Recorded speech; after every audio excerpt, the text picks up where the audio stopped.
You'll never be white enough for white people, and you'll never be black enough for black people. That's what I grew up being told. And, I think the intent was well placed, but that led to a lot of internalization for me of like, I don't belong anywhere. I won't belong anywhere. Woo! I remember the first time I became aware that like my skin complexion looked different than my dad's. Because my dad is black. And so I have one white parent and one black parent. And I was 5 years old. I was walking the hallway. I don't know where I was going, to the bathroom or whatever, but like I wasn't with a teacher or anyone. I don't know why I was walking by myself, but I was.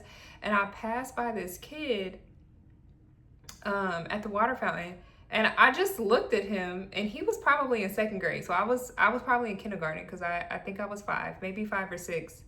And I think he was in first or second grade. And I looked at him, and I remember it clear as day. I can close my eyes and remember him like looking up from the water fountain and going, "What you looking at, white girl?" And I was shocked. Like I do not, before that day, I don't remember hearing anything about white versus black. I don't remember feeling like I looked different than my dad. Like I genuinely did not see a difference. It was just, yeah. So I probably went home and told my dad, and that's where the whole like, in some spaces they're not gonna view you as like them, because you have one parent that's the opposite race than the group that you're trying to immerse yourself in. I don't know how he explained it to me at 5 years old, other than like it's gonna be a thing for the rest of your life. And I don't fault my dad for saying that to me. It was just the reality of the situation and the climate that we lived in at the time, and unfortunately still the case in some situations. Yeah, so for like most of my time being in school, from like 5 years old until like being a teenager, it was always like, or before, okay, let me back up. So I was made aware of this around 5 or 6, and it was always a topic of discussion up until probably going to high school, where it felt like people didn't care as much about what race you were. And maybe I was just oblivious, I don't know. But in school I got teased a lot. I got called white girl a lot because I went to a predominantly black school, and I felt like I did feel like I wasn't enough a lot of the time, and I was called white girl a lot.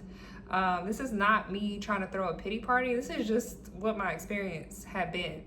So growing up feeling like I never belonged in school, when I got to high school, it didn't feel like a thing anymore. But then when I got into like my early 20s, mid 20s, it became a thing again in dating.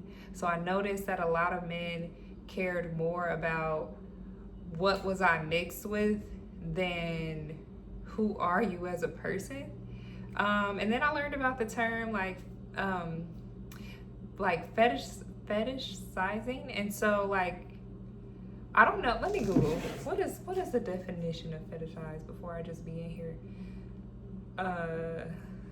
saying stuff. We gonna find out together. If you already know, kudos to you. Fetishize: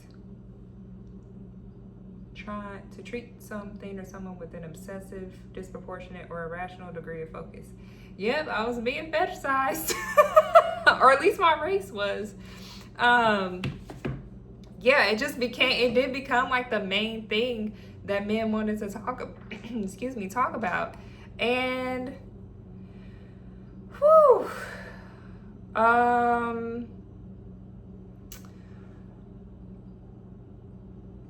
yeah, I got told, like, I used to think I was better than people because I'm light skinned. Okay, in high school is when I started to understand that people cared about whether you were light skinned or like dark skinned or somewhere in between. And I didn't get that either.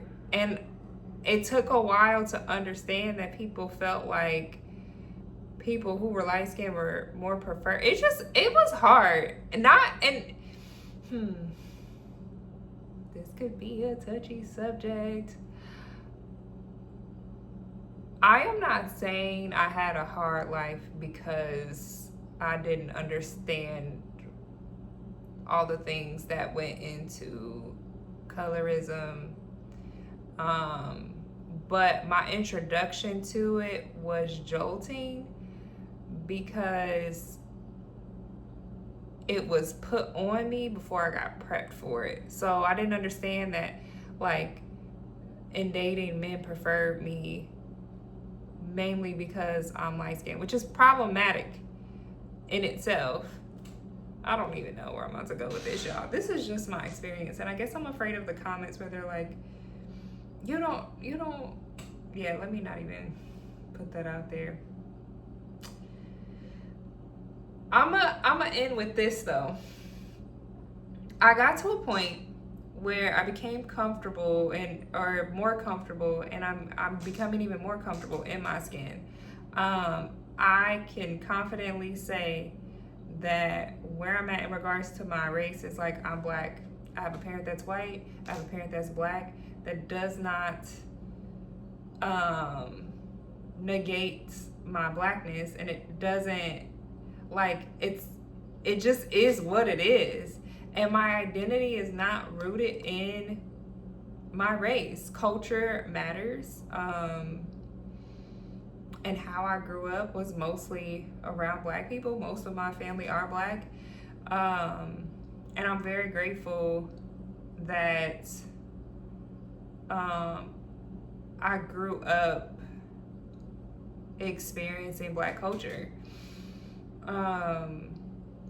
It's just that as I've come to know Christ, like, my identity in Christ doesn't, like, that's number one. That's the foundation, because, like, at the end of the day, we're all looking to belong and be loved, and society's standards on whether or not you deserve that is going to change, and it's going to be based on different things.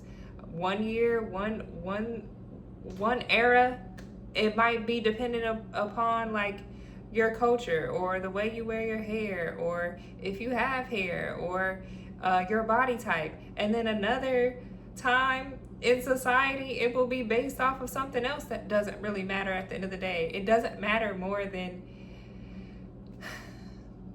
for me, it doesn't matter more than my identity in Christ. So I think I've just come to a point of asking God to help me to be confident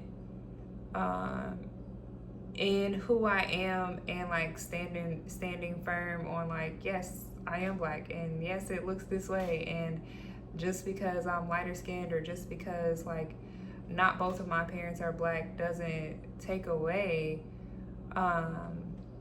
my race or my culture.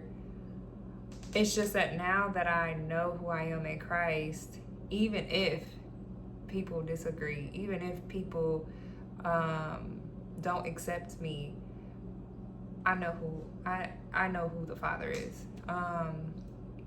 So yeah, I don't know how this video is gonna land. I don't even know if I spoke cohesively. Again, I want to get to a point in my YouTube channel where I have, like, a boom, boom, boom, like, points I want to hit, and, like, be more organized in how I express my thoughts to you. But again, I am just trying to make it to my 100 days of posting. And guess what? I have been consistent, I think, for at least a month now. So, woo! Okay, I'm gonna nervously post this video now. Bye!